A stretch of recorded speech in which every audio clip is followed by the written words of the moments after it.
Thank you very much. I hope you can hear me all right. Is this helpful to anybody?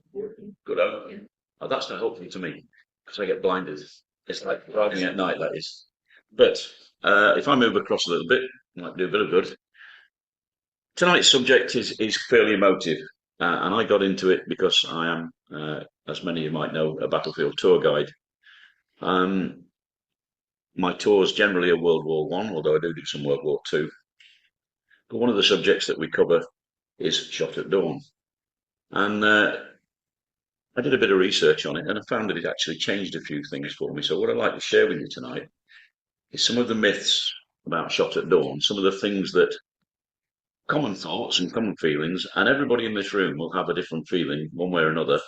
Um, and maybe I might give you some food for thought as we go through tonight. It's all right with you. First off, why shot at dawn then? Why shot at dawn? Well, actually, that wasn't the sentence. When a man was sentenced to be shot, he was sentenced to death by shooting. They didn't say he'd be shot at dawn. The reason they shot the guys at dawn was not symbolic or anything really, it was just practical. There's not many people around at dawn.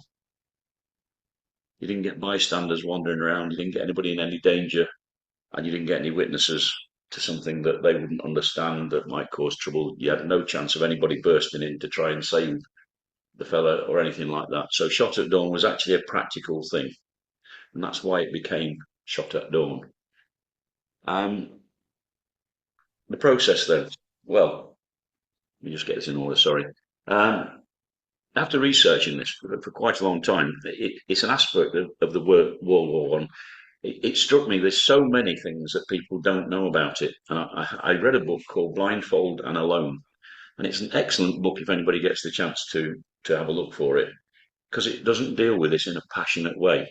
It deals with it in cold hard fact, and it tells it like it is, which is what I hope to try and do a little bit tonight. So one of the things that were, a common thing is that nearly all victims were shot for cowardice. Cowardice is a very sort of subjective thing. It's not an objective thing. You can't say, yes, that denotes cowardice. There are very many ways of that you could assess somebody as a coward. And I don't suppose anybody's watching that jungle thing on telly at the moment. Yeah, good, because I'm hooked. Well, last night I saw a coward overcoming her fears. A lady was in a box full of all kinds of stuff, supposed to go to the next box, and it's full of tarantulas and God knows what spiders. And she was being cowardly, but something drove her on and she went into that box. So that's bravery, isn't it? So you've got the two contrasts within a yard of each other, really. And victims shot for cowardice. Well, in fact, two-thirds of those that were shot were not shot for cowardice. They were convicted of desertion, which is a far more easy thing to prove. An example of that was one fella was caught with a steamship ticket in his pocket for New York. There's a clue there that he wasn't going back. He hadn't got any kit with him except his uniform, trousers. He was wearing a civvy top of sorts, and but rather strangely, a pair of brown uniform trousers without the puttees, but with a pair of nice army boots. Just hadn't thought that through very well, I don't think. And when he was apprehended by the military police, in his pocket was found a ticket for New York. So the man was pretty much as far deep in it as you're ever going to get, I think, at that stage. The next category, one of the next categories is murder. Murder in war. You're busy killing people. Very hard to work on murder, isn't it? Three officers were shot at dawn. One of those was for murder. He was a sub-lieutenant in the Royal Naval Division, a fine body of men, dreamt up by my hero, Mr. Churchill. And he decided to do a runner, and party was sent after him, and stories were circulated. They found where he was, and he was with a lady in the upstairs of this farmhouse when the provost sergeant turned up with his crew. And the provost sergeant banged on the door, and the fella came back down, sort of half dressed. And this provost sergeant says, "You're so and so." Yep. He says, "I don't suppose you could give me a few more minutes. I'd like to say a soldier's farewell. And Sergeant was being a bit of a sort of old sweat. Says, yes, sir, okay. The building is surrounded. Don't try anything silly. See you in 15 minutes. We'll be stood here. Come down fully dressed, please. Thank you, Sergeant. You're a real sport. So he goes upstairs and 10, 15 minutes later comes downstairs, opens the door and whips up his pistol and shoots the sergeant in the head. Bit difficult to argue because there were a lot of people around him and he was dropped to the floor very quickly, arrested, and he was tried and convicted of murder. Had he done something similar in civilian life, had he been your average thug, ne'er-do-well baddie, and the police had done the same thing and given him a break, and he shot a policeman, it would have been exactly the same thing, and he would have hung for it in 1914. So his sentence, the sentences that were passed, is very much a justified thing by the laws of the day. They were sentenced by kangaroo courts. You hear a lot about that. If you watch the Blackadder thing, they do a rather strange thing that they humour about a courts martial that ends up with Blackadder being stood against a wall. And General Melchett, who is presiding in the Blackadder thing, has a piece of black cloth ready, and somebody starts to move and says, "I don't move that. I'm going to need it later." It was like not this, a bit of a foregone conclusion. It actually wasn't at all that way. It's all right. We'll give you time, get it sorted. Water's still By the rules, a presiding officer of at least probably colonel in rank would be the head of the court martial. He'd have two other officers with him. The prisoner wasn't always given a legally trained person to look after him or to help him, but the prisoner was not allowed to enter a plea of guilty to any offence which might carry the ultimate sentence. He was just not allowed to. He was presumed innocent until proven guilty. So even in law then, that still presided, that was still important. The prisoner was allowed to have a prisoner's friend, usually an officer with some education who was maybe usually his company commander or platoon commander or something of that level, lieutenant or maybe a captain if he was lucky, who would act on his behalf. And every chance was given to the prisoner to say his piece. Some of the prisoners refused to say anything. They were taken in front of the court. The charge was read. They were supposed to be, this is what we're accusing you of. What have you got to say for yourself, fella? And several of them are noted for actually just standing absolutely none. Now, whether that was nerves or whether it was their intention to just say, well, I'm not going to say anything because I might incriminate myself, we'll never know. But put yourself on the other side of the bench with General Melchett. What are you going to do with a fellow that won't defend himself or won't say anything? You're going to be a little bit stuck. And when you look down the rules and it says for this particular offence, this could be the sentence, then you're starting pretty well up the scale already, aren't you? Because he's not going to defend himself. And we'll talk a little bit about that later on too. I want to do this in order, so excuse me my flipping my notes.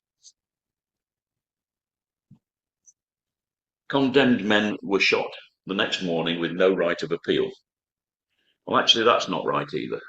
It's a common misconception that once the officer had said, take him away, he'll be shot at dawn, that he'd be marched out and the next morning stood against the wall and shot. It didn't happen. In fact, quite the contrary. Death sentences were reviewed at least 4 times once they'd been passed. They had to go up through a chain of command right up towards the top end where the generals sat. And this is where Blackadder got it wrong, because generals didn't sit on a court martial, because they knew they would have to be further back and make not further back, that's wrong, but further up the chain and make the final decisions. They had the power to mitigate, remit, commute, or suspend a sentence. Sentence could be modified only downward, and 9 out of 10 death sentences passed were done so. Only 10% of men accused of being of a crime, a military crime, were actually 10% of those who could have been shot at dawn were. Surprisingly, that means that 90% who were accused talked the way out of it, or the officers had some sympathy with them. And they would have understood that a soldier with a good record, and a lot of it is about his record, was worth keeping. It was important. You needed all the hands you could get to fight the fight. And shooting your own was really a bit silly because the Germans will do that for you. So we need these guys in the line doing the job. 92 men who were sentenced to death by court martial had their sentences commuted to a lesser severity and went off and did what they're going to do, and then came back accused yet again of something that would get them tied to a pole and shot. Now, in my book, they weren't listening. Hard as it may seem, when you've and it's what we do through life, isn't it? You try to teach somebody something, you give them a hard time, you lay the law down to them, tell them how it's going to be, and then you hope that whatever the punishment you fix to that is sufficient to deter them from ever doing that again. And yet 92 men were actually shot at dawn who committed acts twice, if you like. The executed were mainly conscripts. Well, actually, the majority were either pre-war regulars or new army volunteers. Conscripts didn't account for a major part of the army till mid-1917 anyway, when the peak of death sentences had actually by then passed. That said, there were undoubtedly some miscarriages of justice. It was highlighted in the successful campaign for the pardons that were granted in 2006, that some of the cases were totally misjudged. Military justice is a strange thing, and a lot of arguments were put forward and debates with far more educated people than I. But my take on it is this. We now have a far more knowledgeable society. We're far more understanding. We understand mental health far better. We understand PTSD. Well, PTSD were 3 abstract letters in an alphabet, according to people in 1914. It didn't exist. Shell shock, sort of recognised a bit, but not really sure what it was. And sometimes people with shell shock were so bad that they developed bodily twitches and they were incapable of carrying on. And consequently, they were put in the madhouse or the loony bin, as they would call it those days. I mean, you can't say that nowadays, can you? But that's what they called it. They said the man's gone doolally. Place in India, by the way, doolally is where you go to if you're totally mad, apparently. So there you go. Those that had physical effects of shell shock and were easy to diagnose because there's an obvious sign didn't get away with it because they were shell shocked, but they weren't necessarily the people that they were looking for who were sentenced to be shot at dawn. More likely, the quiet guy who tried to bottle it up and whose nerves couldn't stand it, but he didn't go shrieking and wailing about it. He just withdrew and became just another soldier, and he was not doing his duty for whatever reason and fell foul of the rules and was sadly one of those victims of the shot at dawn. Surprisingly, officers and NCOs were treated far more harshly than corporal and below. Although, having said that, only 5 officers were charged, and 3 of those were shot at dawn. We flipped into the next bit, the shell shock, but as I said, in some ways, we're now living and learning. We're getting into a point now in our lives where we can say, yes, shell shock was a terrible thing. These are poor people. Nowadays, and I've seen this for myself, having been a soldier, I've seen guys absolutely petrified and useless. And as that really caring corporal that I was, I'd lose my temper with them because I got 8 guys and I'd need all 8 guns working if it's all going to go very wrong. I didn't think much about shell shock. I thought, well, I'm here. I've got to do this. And the rest of them have, what's the matter with you, mate? What's going on here? And I don't think that is far away from the feelings of the men in the line, in the trenches in 1914. I've got to face this. What's your problem, pal? If you turn into a gibbering, shaking wreck, then you've got a problem because it's easy to see. But if you just standing there and not getting involved or whatever. You know, very, very, very difficult thing to judge, really, isn't it? Um, oh, shot myself. Excuse me. Do apologise. Two sheep down here. It's no good going out of order with this thing because there is actually quite a semblance of order to it. I hope you'll bear with me. Sorry about that. Anyway, any confirmation of the sentence once it had gone up the line, it came back down to the place where the soldier was held. As soon as he'd been found guilty, he was taken to a holding place, not necessarily a cell. There weren't too many real cells around. They would barricade off a dugout or something like that with a rusty bedstead or whatever was to hand. In that holding area, he was never left alone. They were never going to allow this guy to commit suicide. He was always escorted by two other soldiers, usually from his own company, because they'd be in that area anyway. But he also had immediate access to a doctor and to a padre. He could have the chaplain brought to him. He could always have as much pen and ink as he wanted. He could write home as much as he wanted. He could read what he wanted, and he was fed reasonably well within the confines of obviously what was available. Nipping out to McDonald's or a caviar and chips meal wasn't probably the thing they did, but he might get a decent bowl of stew. And the other things that the guy would get, the doctor particularly is interesting. The priest would come with his good book, and people were very religious then. So he got his benediction from the priest, but the doctors could also help with opium. In those days, opium smoking was it's not far after the Victorian times when there were opium dens all over the place. And the doctors knew the effects of opium. Now, they wouldn't give him so much to overdose him because he's going to get shot in the morning, but they might give him enough to calm him down and make him relatively okay with things. Some guys didn't take the opium, it's fair to say, and some guys didn't take the drink. They were confirmed teetotalers, some of them, but it was there if they wanted it. They knew that these last 12, 14 hours of this guy's life were going to be spent with a real turmoil going off in his head. And most of those wondered how they would actually cope with it themselves. And that being the case, there was a little bit of liberty taken there. Games of cards, things like that were regular. The prisoner and his escorts would play cards to pass the time, all sorts of things, but passing the time. And time would drag really slowly for these fellas, wouldn't it? They would be, looking at the clock or asking for the time all the time.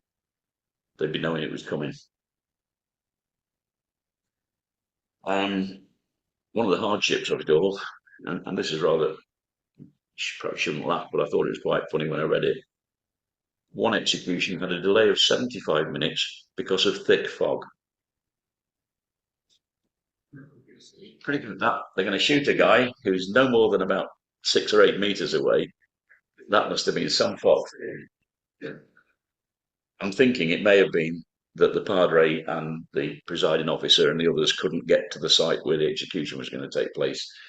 But when I read it, I thought, yeah, that's good, isn't it? Yeah, okay.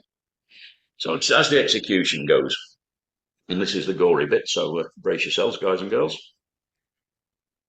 Court martial's officers, those that were actually involved in it, wouldn't have been required to attend the final act, but it is well known that some did do. They wanted to, they felt at least that much.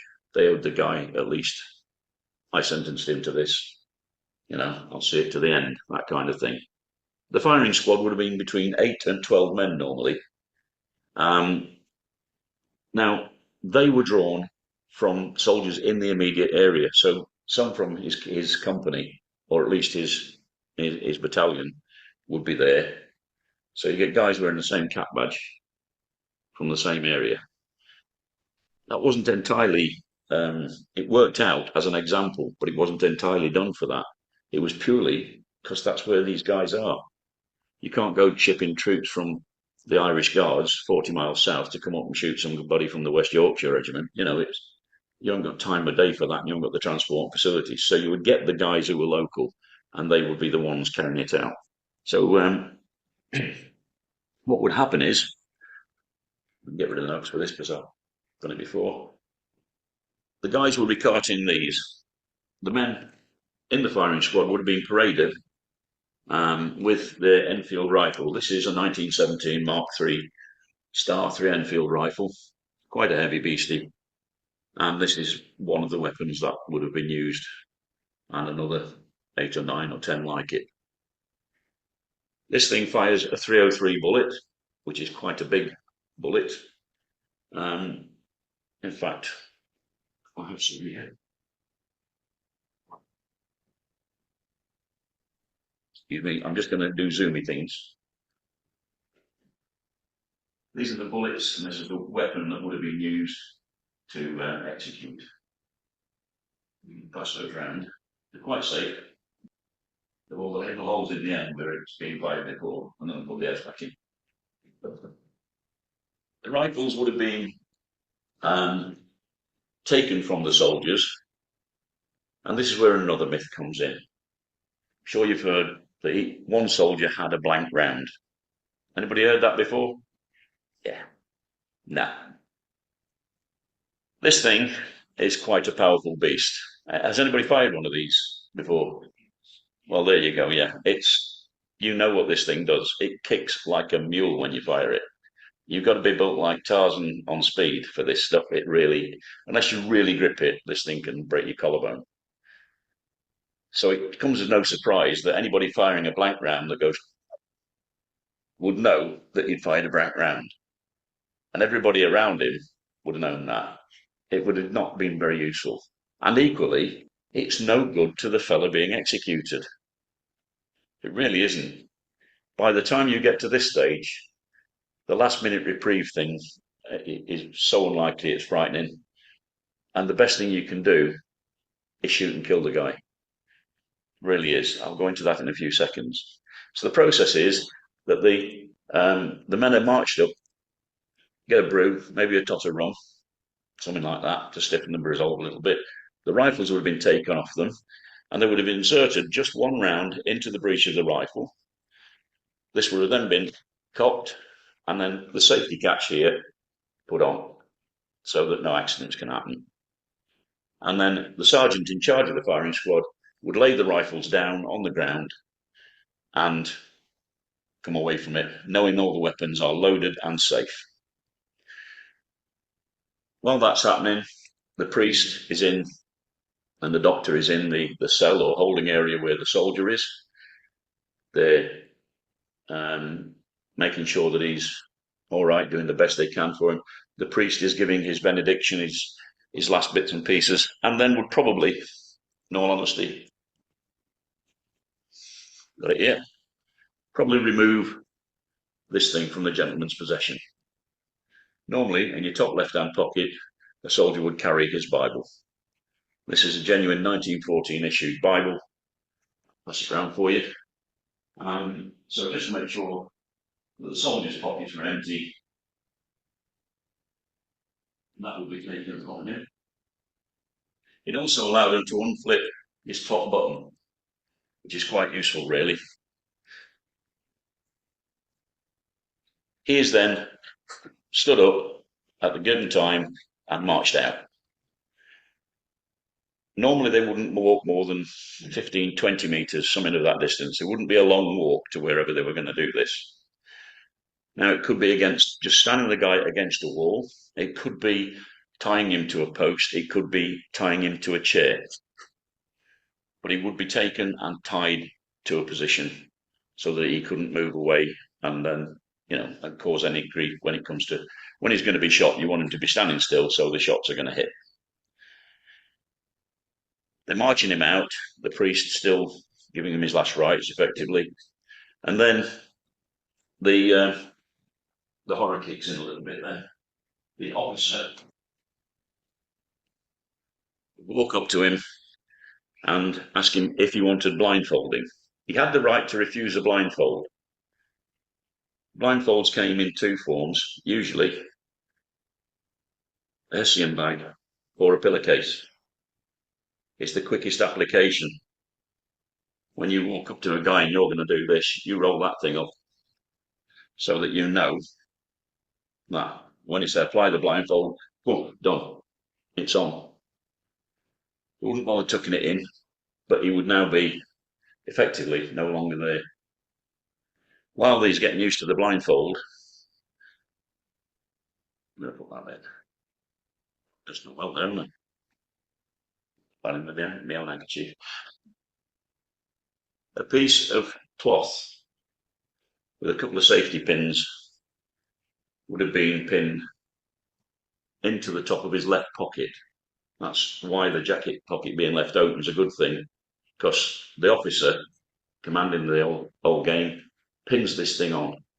Now, we've just talked briefly about the distance they're going to fire from.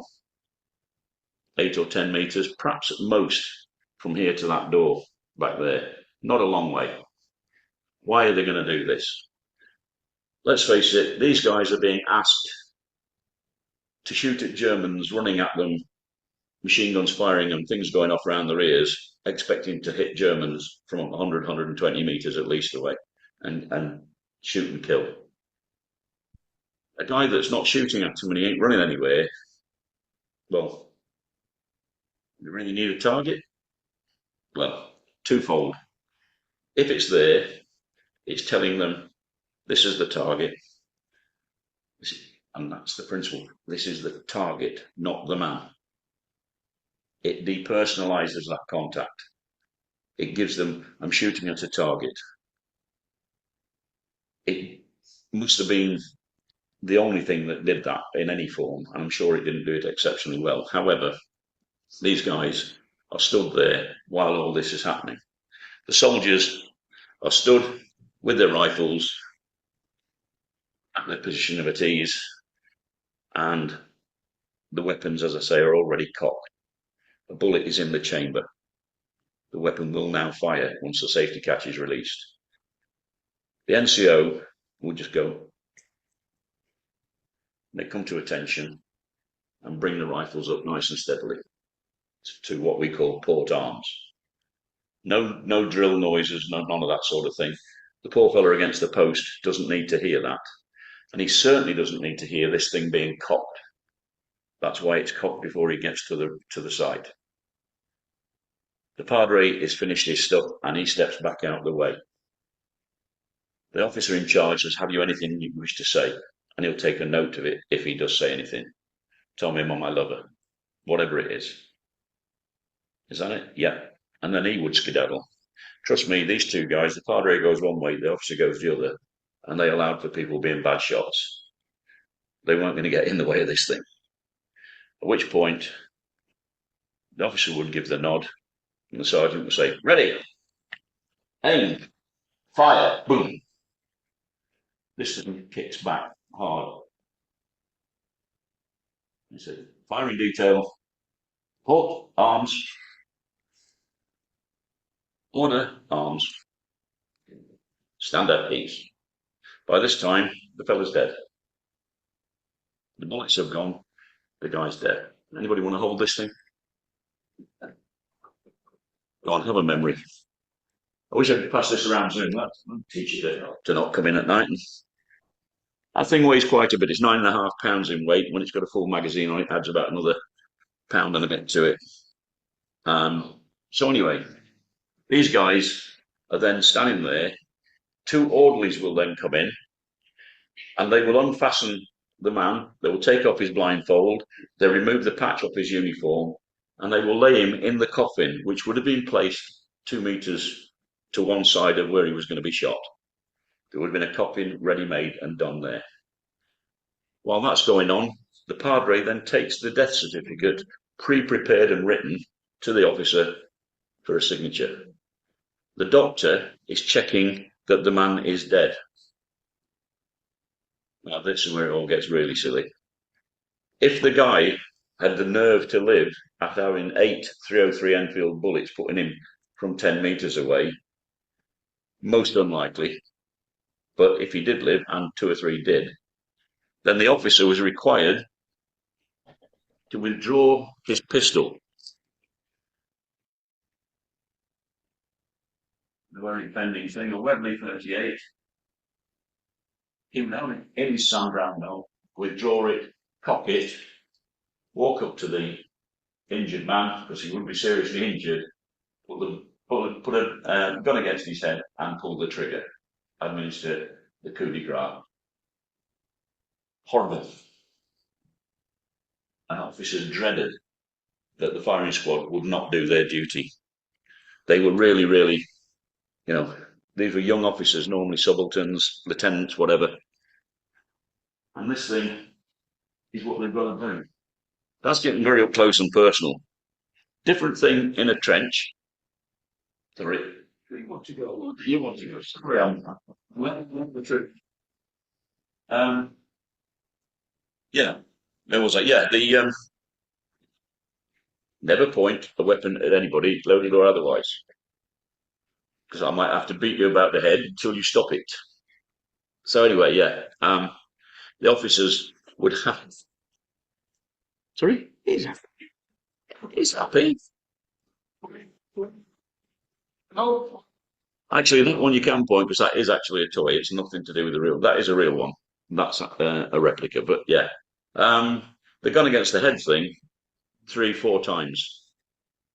It's definitely going to be very dead. Then you literally are going to blow the guy's brains out. That's a 38 caliber pistol, and at short range, it will kill very quickly. A wound to the head isn't a wound; it's going to finish the job. Generally speaking, a wound from that thing. If it hits you if you were in combat running and somebody shot you with that, it'd make a hole about as big as your finger end in your chest, but it would come out a hole that big at the back. So consequently, these guys who were shooting at the man, 8 bullets, there should have been a hole like a football at his back, just to be real. But in any case, I say, some of them did have the bad taste to live long enough to get a bullet in the head. Awful thing to do.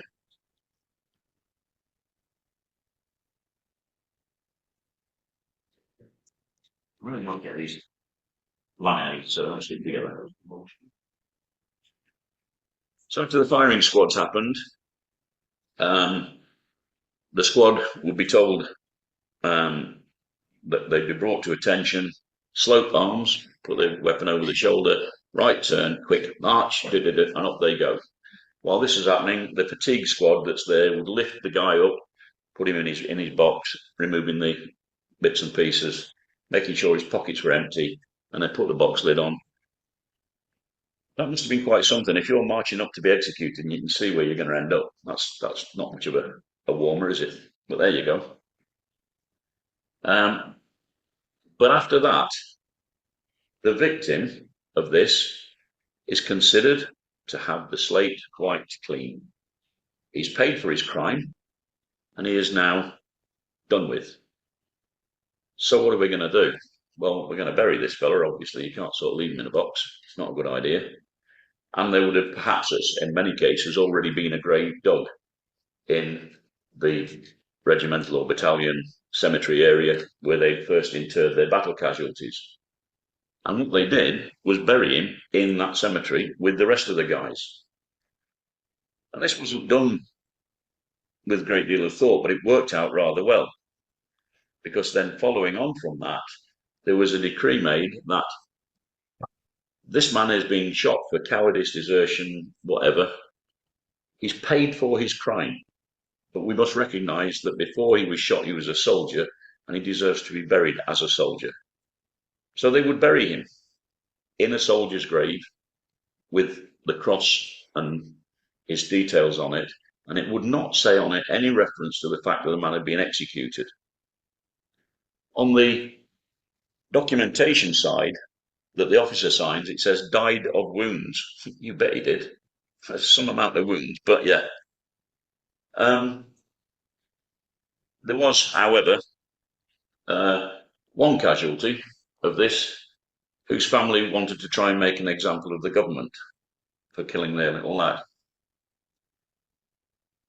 Generally speaking, when a soldier was killed, his next of kin were informed by all the usual means. They would receive a death plaque, a dead man's penny, scroll from the king, thank you for letting us kill your little lad, and all that sort of stuff.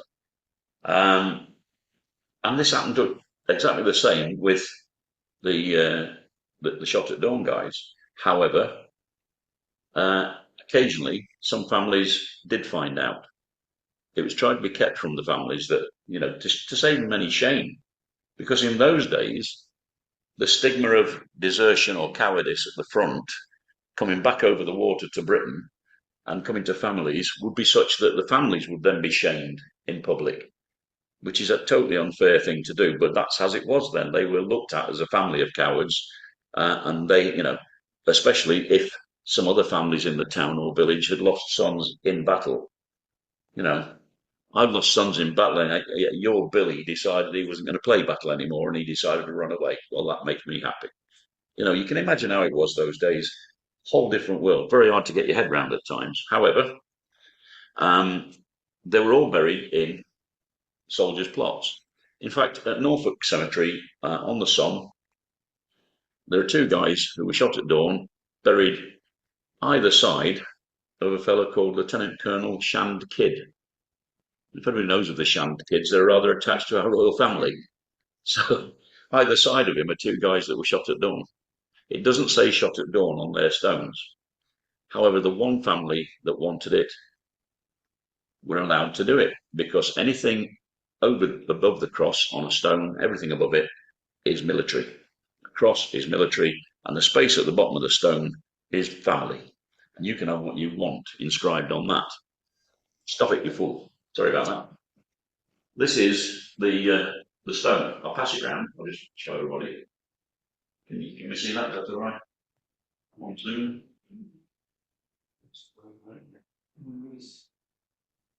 Is it getting there? It's pretty. See if I can look. You see, there we go. Yeah. And at the bottom, it does say shot at dawn. Very hard and shiny on there, but I assure you it does. Strange red-coloured stone. You can see. Pass that round, everybody. That's in a place called Menil-Martinsart on the Somme. It was a bit of an experimental job. We normally do white Portland stone, and anybody who's been over and seen the battlefields will have seen these. In fact, if you go to Hatfield Woodhouse Cemetery, there's full of them. The white Portland stone cemetery grave markers are exactly what Commonwealth war graves do.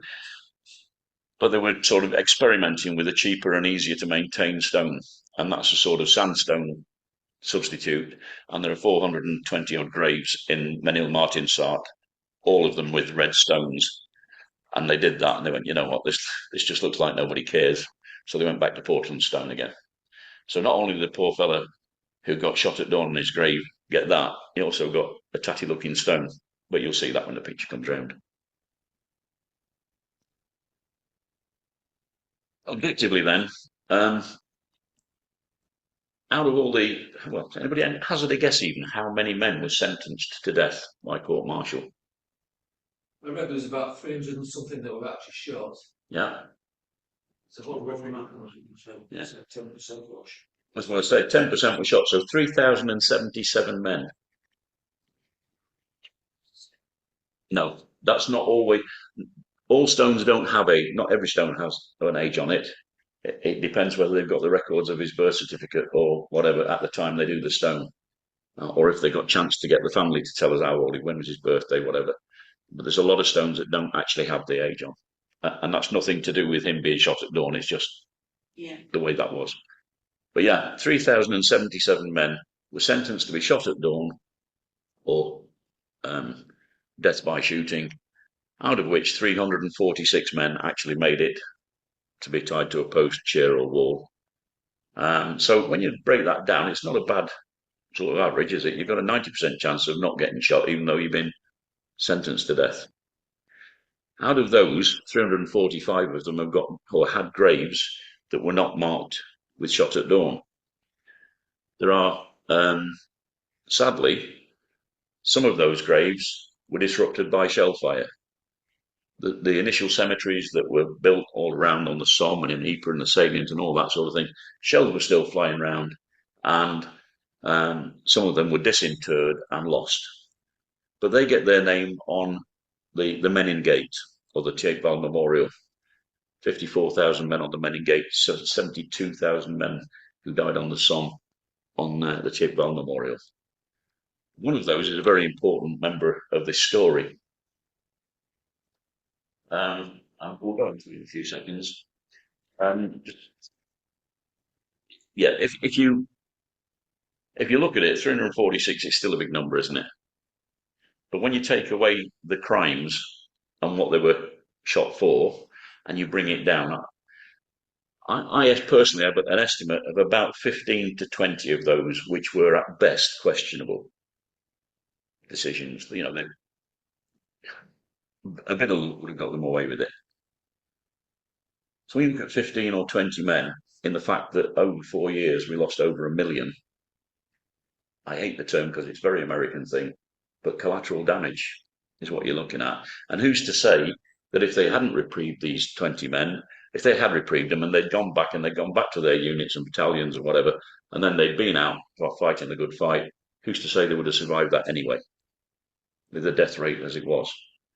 So a sad fact is that not as many people died being shot at dawn as we think, and those that did were, by the standards of the day, killed for right reasons in the vast majority, all but about 20 odd, if you come to that. It's very easy to understand why the executions took such a hold. After all, it was our army, and down the decades, it's much easier to put yourselves in the seats of the soldier on the ground than it is in the general's seat and think what he's got to put up with. I can just give you some stats here. These aren't them all. For desertion, there were 266. For murder, 18. For cowardice, 63. Quitting post, 7. Striking a superior officer, 6. That must have been some fight. Disobedience, 5. That must have been some severe disobedience to do that. Mutiny, which actually still was a capital offence up till 1956. Mutiny, 3. Sleeping at post, and that's one I can really sort of share a bit of sympathy with because I've been there and my head's been gone. I've seen 10-foot chickens on Catterick Moors at times. I've been that tired. Every tree has got legs and a rifle. You know, it's very easy when you're out there on your own. But sleeping at post is, and all your men at danger. You're the sentry. You're their eyes on the ground. You're their safety. So sleeping at post becomes a very important thing. Casting away arms, effectively lobbing that rifle and saying I'm having no more to do with this crap, and basically turning into a conscientious objector. It's a bit late when you're wearing a uniform, you've got all that gear on to start being a conchi. So 2 of them and 1 for rape, which would have got them hung anyway. 319 private soldiers, 24 NCOs, 3 officers, 346 executions. Amazing statistics, really. I took the time to look this up in the manuals, but it might impress you. We were talking earlier about thinking about the Armenians who were killed, thinking about the Belgians who were killed by the Germans. A lot more of them executed, not just killed in battle, than we executed. In France, in their army, they executed 600.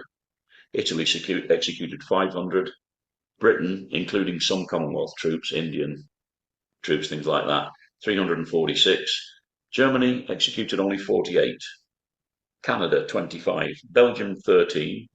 The USA, 10. But they were for non-military offences, murder and rape. New Zealand, 5. And Australia, 0. Actually, Australia is 1. And New Zealand is 4. Rather strangely, an Australian lad was in New Zealand on his holidays when the war broke out. And he said, back of that, I'm not going back over the water, I'll join the bloody New Zealand army. He's from Wales, yeah. I don't do a Aussie accent very well. Anyway, this guy then went off and was on the Somme, and his name's Private Sweeney. He's buried in a place called Dartmoor Cemetery. And Private Sweeney decided he'd had enough of this, and he decked his sergeant, threw his rifle, climbed out of the trench, and did a runner in full view of about 4 officers and several NCOs, let alone all the troops. Went and hid in the wood and was found the next morning and dragged back and told to explain himself. He said, "I ain't sticky bloody war. I'm Australian. You can't kill me." Wrong. You might be Australian, mate, but you're in the New Zealand Army, and we can. And they did. One of the things sorry, thing slip. One of the things I do, I take kids, would you believe, on battlefield tours. A lot of schools, people don't think our young kids are growing up to learn all this stuff. They really do. And one of the things that I do is take them to a place called Poppering, which is just outside Ypres, about 9 kilometres up the road. It's a place where soldiers had their rest. They were drawn out of the line and sent back to Poppering. It was still within the range of German guns, but it was actually relatively quiet. But in the town hall courtyard, there are two cells, and the courtyard was a place where they executed 17 men. Those 17 men lie in Poppering New Military Cemetery, where my uncle lies. And two of them are very close to his grave. I only know that because of the study I've done. Otherwise, if I were visiting my uncle, I'd find him, do what I've got to do, and wander around that cemetery, totally oblivious to the fact there's 17 guys in there that were shot at dawn. This is now the inside of the courtyard at Poppering Town Hall, and they have a shot at dawn memorial. See if we can get this to. There you go, Poppering Courtyard. It's rather good. Now the pole there is made of metal, and it's in a corner. And anybody who plays snooker or billiards would understand that that is probably not where you want to put a pole to shoot somebody, because bullets go through and then go and come back at you. Never a good plan. Don't mess around with this. So it's just a memorial. It's not other than that. Funnily enough, 10 metres up from that, on the right, there's a very thickly plastered section of wall. I mean, seriously thick.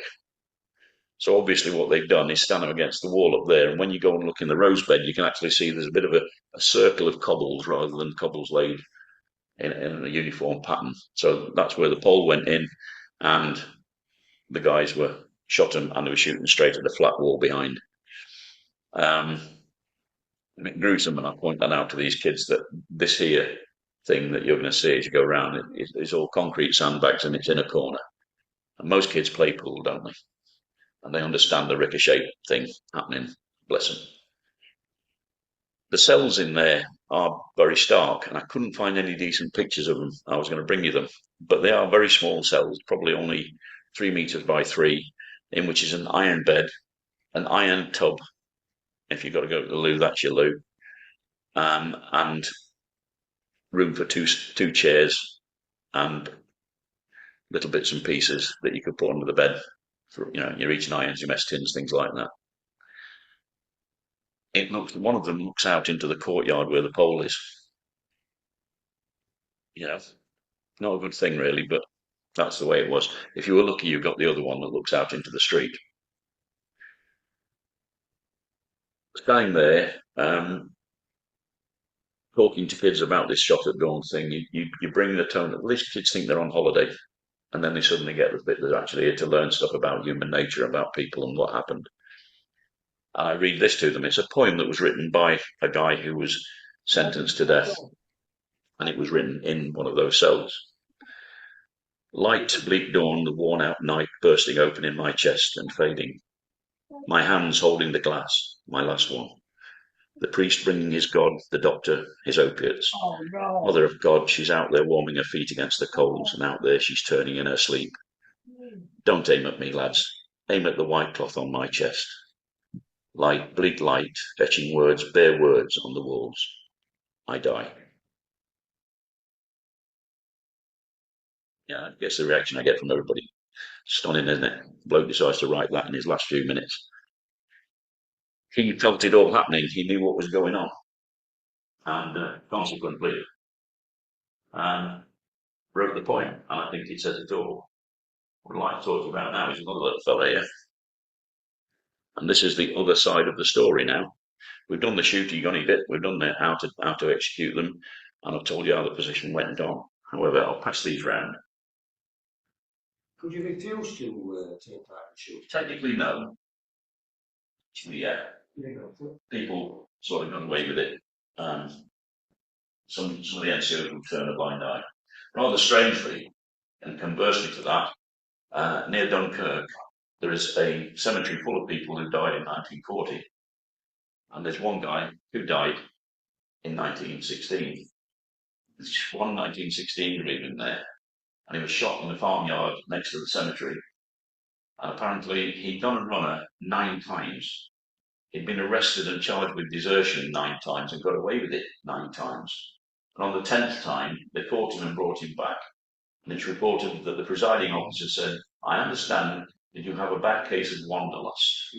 I'm about to fix it." He said, "I sentence you to be shot at dawn and you will be kept close escort until such time as it is carried out." And they sent him away and they kept him under close escort. And then there were people asking from his battalion, "Can I be in the firing squad?" There were people who wanted to shoot him because they were sick of him leaving them in the lurch.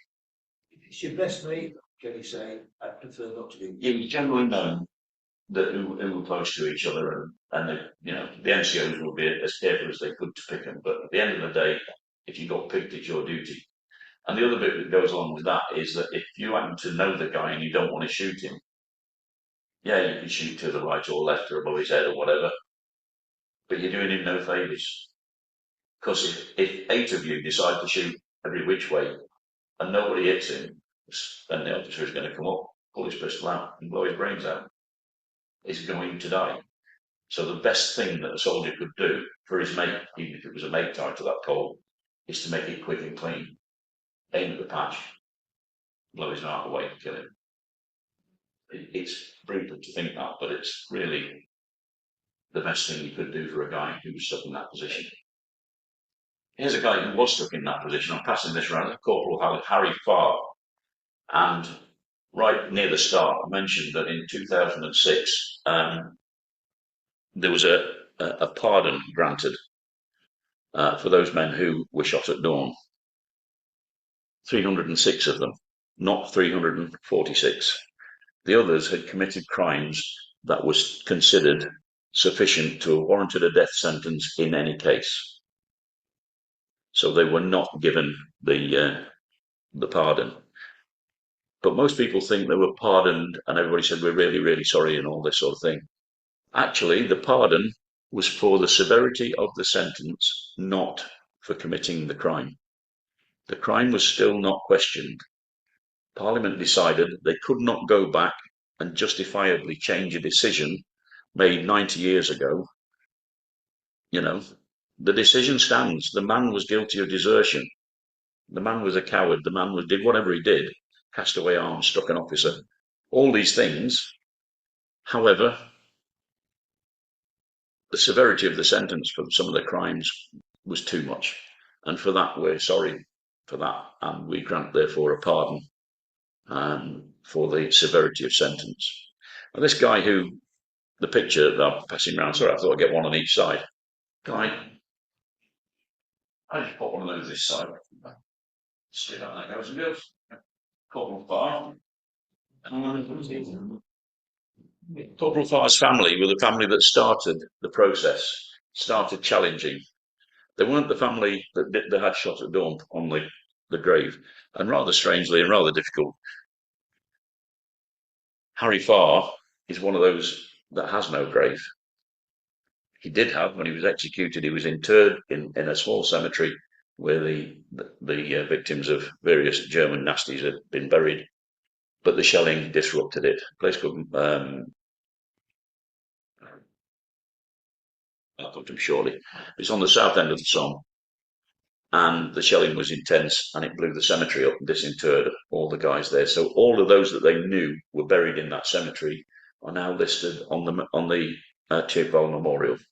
So Harry Farr's name, fortunately for me, because I'm short-sighted, is about 7 feet up on the wall. Because you try reading the ones at the top, you need binoculars up there. And his name, just as H. Farr, Lance Corporal, and his number. No disgrace, no SAD or anything like up the side of his name. He's up there with all those other guys, 72,000 of them, named on that memorial. But his family started the case and they really pushed it and they got the judgment. It went right through and it was recorded in Hansard in the House of Commons, and it is today quite accepted that in 2007, although it was done in 2006, in 2007 it was published and agreed that these men were, you know, sadly shot for the wrong reasons. It was too much. Not the wrong reasons, but the wrong punishment. He shouldn't have been shot. Tell you a story, though, briefly. He was shot for cowardice at the age of 25. He lived in Kensington. He joined the British Army and went out to the Western Front. On the 17th September 1916, he didn't comply with an order to return to the front line, and he was subsequently charged with cowardice. He was unrepresented at his court-martial and found guilty under Section 4(7) of the Army Act of 1881 and sentenced to death by shooting. He was executed on the 18th of October 1916. Farr's family initially suffered from the shame that I was talking about earlier on. His father wouldn't speak about him, totally disowned him. He wasn't my son. You know, how bad is that? But his father said, "Oh, a coward, that's despicable. My son's a coward," and he couldn't cope. So he sort of mentally wrote him off, I suppose.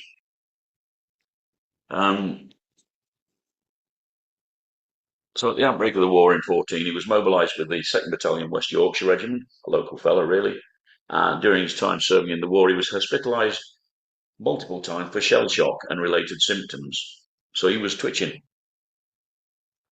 On the 9th of May 1915, shortly after his battalion fought in the Battle of Aubers Ridge, he was removed from his position at Hopelin and he spent 5 months in hospital at Boulogne to recover from shell shock and nervous disposition. His wife Gertrude recalled that while he was in hospital, it was evident he was suffering, and nurses had to write letters for him because his hands were shaking so badly. I received letters from him, but in a stranger's handwriting. He was discharged eventually from hospital and sent back to the front, transferred to 1st Battalion West Yorks in October, and reported himself to the medical station. Yellow coat. Right, yeah. Anyway, reported himself sick with nervous relapse. He was treated at a dressing station for a fortnight, given a break. And 22nd of July, he spent the night at the medical station for the same complaint, but discharged for duty again the next day, seemingly all right. On the 17th September, his battalion was due to move to the front line in the Battle of Flers-Courcelette as part of the assault on the German front line, strongly fortified, and he had to go through a thing called Chimpanzee Valley. The troops had called this little dip in the ground, very near an ongoing British artillery bombardment. The sound of the guns going off in his ear shook him thoroughly again. The noise was what was getting to him. And he went to seek help from the medical officer, informing the sergeant major, a guy called RSM Harking, that he wasn't well. Farr didn't appear to be physically wounded, and the medical officer didn't record anything wrong with him. He was told to report for duty with a ration party to transport goods to the front line at around 8 p.m. that evening, but he went missing shortly afterwards. That evening, he was still not at the front line, and RSM Hanking discovered him at 11 p.m. At the transport lines, sitting next to a brazier to keep himself warm. He was told to go to his battalion, and he said, "Sir, I can't stand it. I can't stand it." Harking's remarks are actually fully documented. And he said in response, "You're an effing coward, and you'll go to the trenches now. I give F all for my life, I give F all for yours, and I'll get you effing well shot." He also threatened to shoot Farr where he stood if he didn't follow orders, saying, "I'll blow your effing brains out if you don't go, now move." Hanking then arranged an escort and a corporal to try and force Farr to return to the front. There was a physical confrontation between the men, and Farr escaped, running back to transport lines, where he was later discovered and apprehended. The following morning, he was dragged up for court-martial for disobeying orders and was charged with cowardice. He later testified that he couldn't recall any of the events that followed him struggling against the escort until after he was put under guard.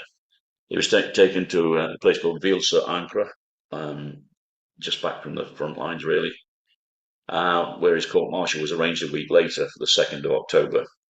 He was then formally accused of misbehaving before the enemy in such a manner as to display cowardice. He underwent a medical examination and was reported to have satisfactory physical and mental faculties. The court-martial was presided over by Lieutenant Colonel, the commanding officer of the Service Battalion of the Essex Regiment, and Farr was unable to call a witness. The medical officer who previously attended to him was injured and unavailable at the time of the trial, so he had to have a prisoner's friend to defend himself. The timeline of his desertion was recounted by 4 different soldiers, including Hanking, and Farr didn't deny any of their accounts. Again, what's the man to do? He's not saying that this is wrong. Acting Sergeant Andrews spoke out in support of Farr, recounting his past medical complaints and nervousness. He was asked why he hadn't sought further medical attention since he was arrested, and he said, "Well, I feel better when I'm away from the shell fire, sir." His military history prior to desertion was almost entirely faultless. His company commander wrote that even though Farr didn't perform well under fire, his conduct and character were very good. At the court-martial, they found him guilty of cowardice and sentenced him to death. We've gone through all the rest of that. That's exactly what happened to him anyway. The transcript of the court-martial consisted of military terminology and ran to 1,353 words. Of these, Farr spoke only 445. The whole trial lasted 20 minutes. At 6 a.m. on the 18th of October, he was shot at Carnoy, the place I was trying to remember, by a firing squad made up of 12 men from his own regiment, and he is reported to have died immediately. He was offered a blindfold but refused to wear it, as he wished to look the firing squad in the eye when he was shot. The army chaplain who attended Farr said that he died with dignity, and wrote to Farr's widow saying, "A finer soldier must never have lived." I said to you that the location of his grave is unknown because it was disturbed by shell fire, and his name appears on Tierwell. Farr's family after execution, the historian William Philpott described his death as Britain's most notorious military execution. His widow Gertrude received a telegraph notifying her of his death, and it read, "Dear Madam, we regret to inform you that your husband has died. He was sentenced for cowardice and shot at dawn on the 18th of October. Gertrude and her daughter Gertie could no longer receive the military pension that they were expecting, and they were made homeless. They were able to find employment with the family of a lord in their hometown of Hampstead, and Gertrude then remarried, her second husband unfortunately being killed in World War II. She suffered from the shame and the reason of Farr's execution, and she didn't reveal the circumstances of his death for decades. She claimed she had hidden the telegraph informing her of his death due to embarrassment. And as I said to you earlier, his father was so ashamed that he refused to speak his son's name for the rest of his life. When Gertrude revealed the truth to Gertie was now in her 40s. They both continued to keep the circumstances of his death a secret from others. It was only when Janet Booth, Farr's granddaughter, began researching the family tree that it became apparent what had happened, and it was Janet Booth who started then the process that eventually got 306 pardons. And as I've said about the pardons, they're all posthumous, you can't bring them back, and it's all about being sorry we shot your little lad for the wrong reasons. Farr's pardon, along that with the 305 other men, was not universally welcomed, however. Some upheld that some of the men were true criminals who should be made an example of. Now, I sort of fall into 2 sides of that. I'm not exactly sure I would do it with him or a few others, but there were certainly guys like the guy with the ticket for New York in his pocket, and the 2 guys who were laying either side of Shan Kidd because they were picked up in Norfolk. Bit difficult to say that I didn't desert when you're in Norfolk and your unit's in France. There was no leave or anything like that. So yeah, it's all about that contemporary understanding of shell shock and the way people feel. My last little bit to show you is that what's happened since then is it's been recognised, it's been dealt with. Books have been written by it, and generally they're very emotive books, and it is an emotive subject, and I do forgive people for it. But the book that I read, Blindfold and Alone, actually was probably the best thing I picked up in a long time. And as people who are interested in history, isn't it refreshing when you get somebody who tells it like it is? No flowery, no sort of putting suppositions in and no, you know, this is as it was, that happened, you know, make your own mind up about it. And I quite enjoyed reading the book, macabre subject that it is. But because of all the shot at dawns, it was felt that these soldiers did need further recognition because we do it rather well in a place called the National Arboretum, the Memorial Arboretum down in Staffordshire at Alroas. And there is a shot at dawn garden there. And it's been very politicised, in my opinion. But people who've never heard my presentation will make their minds up and go with the Haig was a butcher. They were all wrong. Blah, blah, blah. You should never have shot anybody. Well, yeah, maybe today you can say that. But back then, Haig was a man doing his job with what he'd got. He had a bum deal. He had a prime minister who hated his guts anyway. And he was answering to a Frenchman and stymied in what he wanted to do with himself. Haig and his generals reprieved 90% of those cases for shot at dawn that were given to him. Never forget that bit. These guys living in Chateau 20 mile back. No, they didn't. Some of these guys were up the front. There were more generals killed in World War One than there was in World War Two. But, you know, ever since that great historian wrote, "Oh, what a lovely war," and came up with lions led by donkeys, we have got nothing but controversy, have we? They're not lions led by donkeys. They were lions led by lions. Blackadder doesn't tell one, does it? No. I quite like Blackadder's shot at dawn bit because it is quite funny. I mean, if you put humour into something that bad, you've got to be quite good. And I don't like Ben Elton particularly for his politics, but I do think his comedy is quite good. And for those that haven't seen it, Blackadder is stood against a wall, and the sergeant in charge of the firing squad says, "How would you like me to do the ready, aim, fire bit?" So we'd like, "Ready, aim, fire?" So I'm a bit of a gabbler, sir. A bit of a gabbler, I am, sir. So what you like, ready, aim, and then a gap between aim and fire. He says, "Yes, about 72 years will be nice." Bit of a rogue, sir, like a laugh, don't we, sir? You know, if you can come into that sort of thing, you can see the humour in it. But it leaves the taste that it's not serious, and it is a serious matter. And we have, as I say, at the NMA, got a memorial, and it's here. I'll pass this thing round for you. This is the stone finding the Zuni thing. They've all had a picture before, so I took a copy of the picture. Oh, you've seen that then, right? Okay. This is Joe Bugden. Sorry, gentlemen. It's supposed to be Joe Bugden, one of the youngest to be shot at dawn. The youngest I know that was shot at dawn was actually an Irish kid, and he lays in a cemetery called La Soupière at Serres, just behind a lot of Yorkshiremen, funny enough. Sorry? Yeah, the Barnsley Pals, the Sheffield Pals, the Leeds Pals, and all that. It's a good memorial, though. It is stark. The memorial makes you think, and if it does that, then it's doing its job. On that, you'll actually see there he's got a chain with a round disc on it as an aiming mark. I've never heard of that before, any research I've done. It's always been a white cloth or a card or something pinned, not a disc there. But yeah, the young fella who was killed was 16 years of age, and he deserted. He'd run back 2.5 kilometres back to a place called Malé Malé, and he was found at a cookhouse with no weapon, no webbing, no tin helmet, no nothing. When uh, when he was caught, he was brought up to his commanding officer, who shared his surname, Fitzsimmons, and he said that I can't find an excuse for you. I can't, as much as he says, but I'm only young, sir. He says, no, you're 18, fella. Did you tell me I was 16 then? Yeah, he didn't tell him he was 16 till he was trying to get out of it.